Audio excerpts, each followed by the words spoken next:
We want to bring in now Rabbi Joshua Stanton.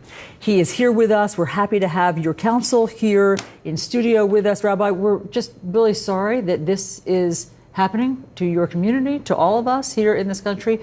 What do you think is happening when you see yet another synagogue under attack like this? I fear that this was another incident of domestic terrorism. And we very quickly jump to the word terrorism when it comes to people who are radicalized based on religion. But these are people who I fear are radicalized based on white supremacist ideology. And so I fear that there is a rise in hate, there's a rise in anti-Semitism, and that there has been a rise in domestic terrorism.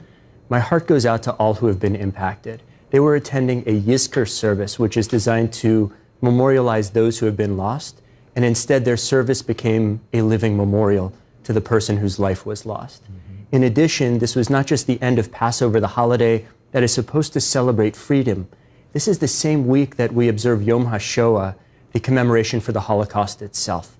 So this was very carefully timed to inflict the most pain, to invoke the most fear, and to really cause suffering within the Jewish community and within all communities that unfortunately now do live in fear of domestic terrorism and white supremacist hate. Rabbi, let's have the conversation that many people fear, right? And you went there. When we talk about terrorism and domestic terrorism, white terrorism in this country, people are afraid to talk about it. And if you talk about it, you're deemed racist or you're un-American. But as you said, when it is Muslim, when they believe it's Muslim terrorism, quick to respond, quick to profile a Muslim. I was having this conversation as I was coming to the studio. How do you profile the average person who may not look like they're Muslim? They may not be dark-skinned. They may just, be a brown-haired guy that you may just see at the supermarket. Why is it? How do you do that? And why is it so difficult for us to have that conversation, which is desperately needed? There's clearly a double standard going on.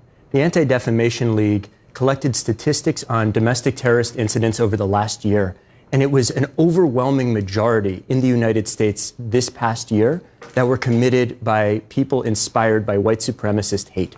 And what that means is we need to stop profiling, because the people that somehow we conjure in our minds as those who look or seem like terrorists are in fact not the most likely to engage in terrorism at all. It is people we don't profile, people who are quote unquote normal, mainstream, who statistically engage in most acts of violence. Let me just give you some stats, and then Allison can jump in here. When we talked about the bias crimes, 1,679 religious bias crimes reported. That was in 2017. Allison and I already mentioned that it was up 17% from 2016 to 2017. 58.1 were against Jewish people. 18.6 were against Muslim people, and it is going up. So I just received a text message from my dear friend Imam Tahir Kukai from Staten Island. What he said is, we stand with you. And it's because we stood with the Muslim community after New Zealand. We've stood with the Muslim community after acts of vandalism. And so there is, in the midst of a truly horrific moment, the opportunity to build solidarity as never before between the American Jewish and the American Muslim communities. Why are we in the middle of this horrific moment? Why are more houses of worship under threat and all of this, as we've talked about, hideous chatter where people, white supremacists have found each other and feel licensed to be able to talk about, to talk about this? I fear that politicians have brought hate mainstream in normalizing the rhetoric and normalizing the language and saying that there are good people on both sides after Charlottesville, and in failing to stop everything when a house of worship is under attack, to stop everything and just be present with those in mourning. Instead, my fear is that Jews have become like a political ping pong ball. We're just bounced back and forth, we're being used, and instead of being comforted, politicians are enabling us to somehow become targeted much more easily. We don't know, again, and Allison mentioned this earlier, we don't know what the motivation was besides, the police are saying that it was a hate crime. We don't know what because he was shouting and cursing, but right. We don't know what. Right. And we don't know if it has any connection to the politics that's going on. But I mean, it would be a stretch to say that it doesn't.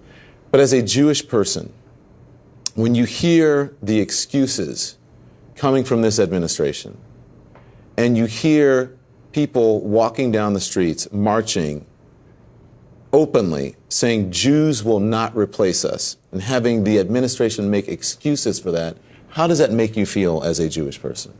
It makes me feel otherized. It makes me feel like I am not totally free.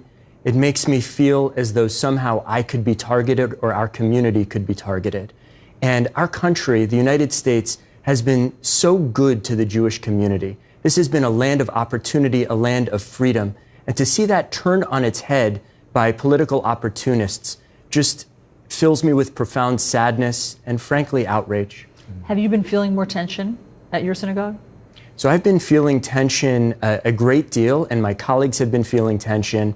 All of a sudden, we've had to become experts, not just in Torah, not just in teaching, not just in counseling, not just in being with people, but now we have to become experts in security. And as much as I respect security professionals, I did not become a rabbi in order to be an expert in security. And so there is a tension, not just within our communities, but within our very vocations. My calling now includes an additional point of expertise. I mean, the reporting from our, thus far from our reporters is that some of the congregants had to fight off this person. Maybe in losing, fingers and so forth. I mean, it's just awful, Rabbi. It is a source of ongoing and profound pain. And I think especially leading up to Yom HaShoah, the day when we commemorate the Holocaust, we have to make clear that hate cannot become normalized, hate cannot become mainstream, hateful terror among white supremacists cannot win this day. You think it's become normalized? Increasingly normalized, but at the same time, there are text messages from dear imams and priests and pastors and humanist chaplains. There are people coming out in solidarity with us. The black community, which has also faced white supremacist terror in such extreme ways this year, has reached out personally to me. A number of black preachers have reached out, and they give me solace, they give me comfort, and they give me love when I feel empty. So the hope is that we can come together as a diverse polity and stand against hate as one. Rabbi Stanton, thank you very much for being here during this tough time. Absolutely. Great to talk to you. I do have to say this. I believe, as an African American, that the Jewish community and the black community in this country have very similar paths, or the most relatable to each other out of anyone. We're all Americans. We can all relate to each other. But the struggle from the Holocaust and from slavery, it's very similar pain, and it is visceral, and you can feel it. That's why I asked you about Jews will not replace us. You as an American, hearing someone say that on the streets of a country that you live in, that you pay taxes in, that you have every right to live in and be whoever you are, to hear that is just, it's just infuriating and sad at the same time. My grandfather did not flee Nazi Germany. For me, his grandson, to hear Nazis, literal Nazis, chanting in American streets.